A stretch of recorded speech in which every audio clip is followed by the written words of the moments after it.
Hi, welcome to Sai positivity. இப்போ நம்ம புதினா சட்னி அரைக்க போகிறோம். என்னென்ன பொருளுன்றதை நான் சொல்கிறேன் பாருங்கள்.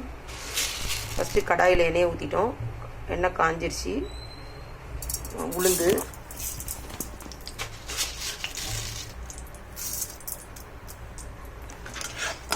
ஃபஸ்ட்டு வறுத்துக்கணும். கொஞ்சம் நல்லா ப்ரௌனாக வதங்கணும். கடலைப்பருப்பு கொஞ்சம், எல்லாம் ஒரு கை போட்டால் போதும்.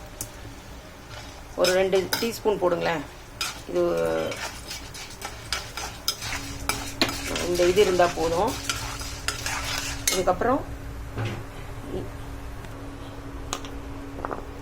இந்த பூண்டு ஒரு 5-6 பல்லு, ஒரு பெரிய துண்டு இஞ்சி, இதை நல்லா போட்டுட்டு நல்லா வதக்கணும். இதை ஒரு வதக்கிடுங்க.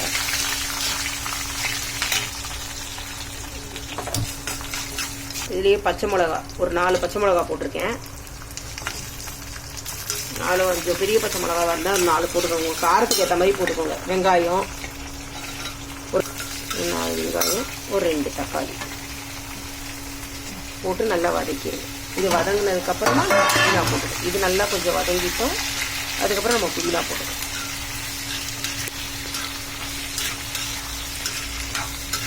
இதில் நம்ம பெருசாக வெங்காயம் தக்காளிலாம் வதங்க தானே போதும். வதங்கிட்டு நம்ம அரைக்க தான் போகிறோம். அதனால் பெரிய துண்டாகவே வெங்காயம் தக்காளிலாம் அரிஞ்சிக்கோங்க.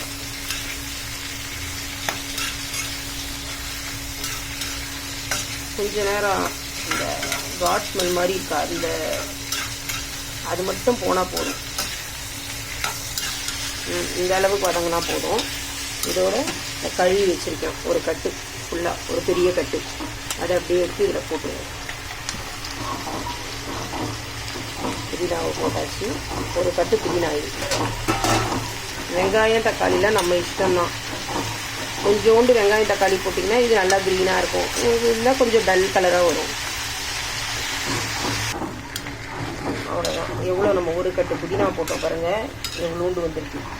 இதை நல்லா ஆற விட்டுட்டு மிக்சியில் போட்டு அரைக்கணும். மிக்சியில் அரைக்கும்போது நான் காட்டுறேன். இவருங்க போட்டுட்டேன். புதினா சட்னி அரைச்சிட்டு இவ்வளோ உப்பு, தேவையான அளவு உப்பு போட்டுக்கோங்க. அரைச்சிட்டு காட்டேன். புதினா சட்னிக்கு அரைச்சாச்சு பாருங்கள். அரைச்சிருக்கேன். எப்படி அரைச்சிருக்கேன் நல்லா தெரியுதுங்களா? அரைச்சிருக்கேன் பாருங்கள். இந்த மாதிரி இருந்தால் போதும். கொஞ்சம் ரொம்ப நெய்ஸாகவும் இருக்கக்கூடாது, கொஞ்சம் திரியாக இருக்க மாதிரி கொஞ்சம் அரைச்சிட்டு இப்போ தாளிக்கலாம். கொஞ்சோண்டு கடுகு உளுந்து போட்டுக்கலாம்.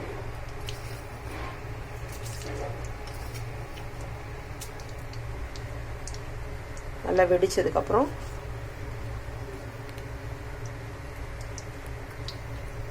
இந்த காஞ்ச மிளகாவை கிள்ளி போடும்.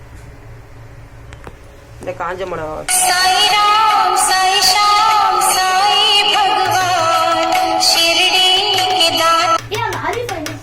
காஞ்ச மிளகா கிள்ளி போட்டிருக்கேன். அது நல்லா இதுவானதுக்கப்புறம் கொஞ்சம் பெருங்காயம் போட்டுக்கலாம். ஏன்னா கடலைப்பருப்புலாம் நம்ம போட்டிருக்கோம். அதனால் கொஞ்சம் பெருங்காயம், பூண்டு ஏற்கனவே போட்டிருக்கேன், கொஞ்சம் பெருங்காயம் போட்டுக்கலாம். அது புதினாவில் போட்டாலும் சரி, இல்லை இதில் போட்டாலும் சரி, புதினா இது பெருங்காயம் கொஞ்சம் போட்டுட்டு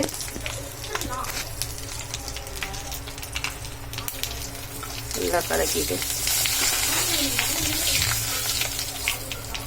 அவ்வளோதான், எடுத்து ஊற்றிட வேண்டியதான்.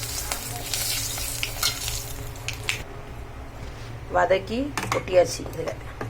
அவ்வளோதான், புதினா சட்னி ரெடிங்க. புதினா சட்னி பாருங்கள் ரெடி ஆயிடுச்சு. அவ்வளோதான், முடிஞ்சிடுச்சு. நீங்களும் ட்ரை பண்ணி பாருங்கள் புதினா சட்னியை. நம்ம சேனலுக்கு சப்ஸ்கிரைப் பண்ணுங்கள், ஷேர் பண்ணுங்கள்.